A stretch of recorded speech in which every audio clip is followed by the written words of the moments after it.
Le duc de Cambridge a admis cette semaine avoir souvent caché le stress et les tensions de la journée lorsqu'il travaillait pour elle. East Anglia Air Ambulance.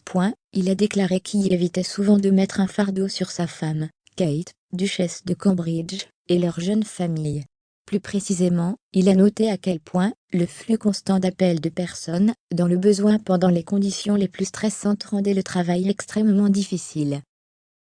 S'adressant aux premiers intervenants, il a déclaré « Je me souviens de la pression d'assister aux appels dans les conditions les plus stressantes, parfois avec des conclusions tragiques. Je me souviens du sens de la solidarité avec mon équipe, se rassemblant pour faire de notre mieux, et partageant le poids de la responsabilité. Je me souviens aussi d'être rentré chez moi, avec le stress et les tensions de la journée pesant sur mon esprit, et je voulais éviter de surcharger ma famille, avec ce que j'avais vu. Quand j'ai parlé aux ambulanciers paramédicaux Will et Chloé plus tôt ce mois-ci, cela m'a rappelé la complexité de parler du travail à la famille et aux amis. » Fermez les guillemets.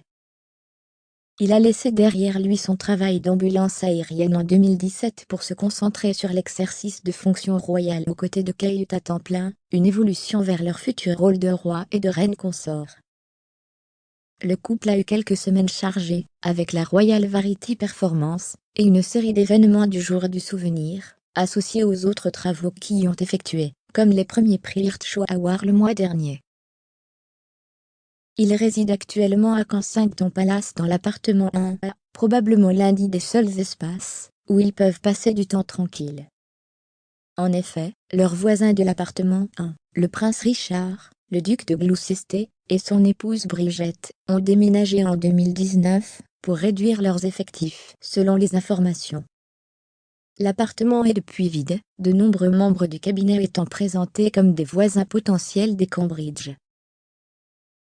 Maintenant, un nouveau match potentiel a été fait.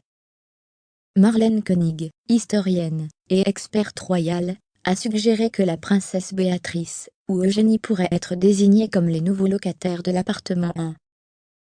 Parlant des différentes résidences et maisons royales que possèdent les membres de la famille royale, et des difficultés liées à qui pourrait les habiter à l'avenir, elle a déclaré à Express.au.uk le mois dernier « La maison de la princesse Anne est la sienne, et elle ira à ses enfants, ce n'est pas une maison royale. Il y a un quartier à côté, que Mark Philippe a aidé à acheter avant le divorce, et c'est là que Zara et Peter vivent et ont leur maison, tout va être à eux à un moment donné. Mais d'autres maisons et résidences royales, en ce moment, il s'agit plus de maintenir ce qu'elles ont.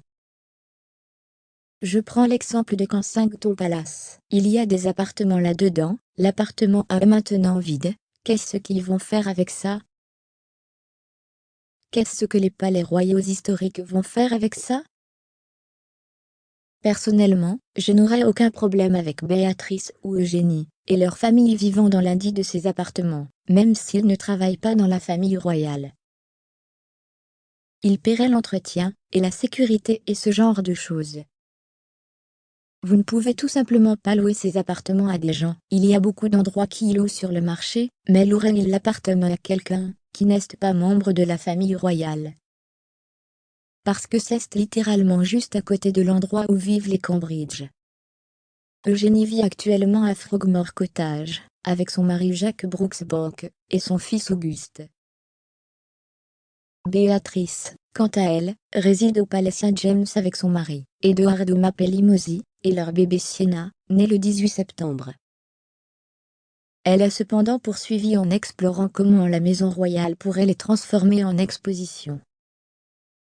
Elle a déclaré « Ils peuvent utiliser le palais pour autre chose et c'est une possibilité.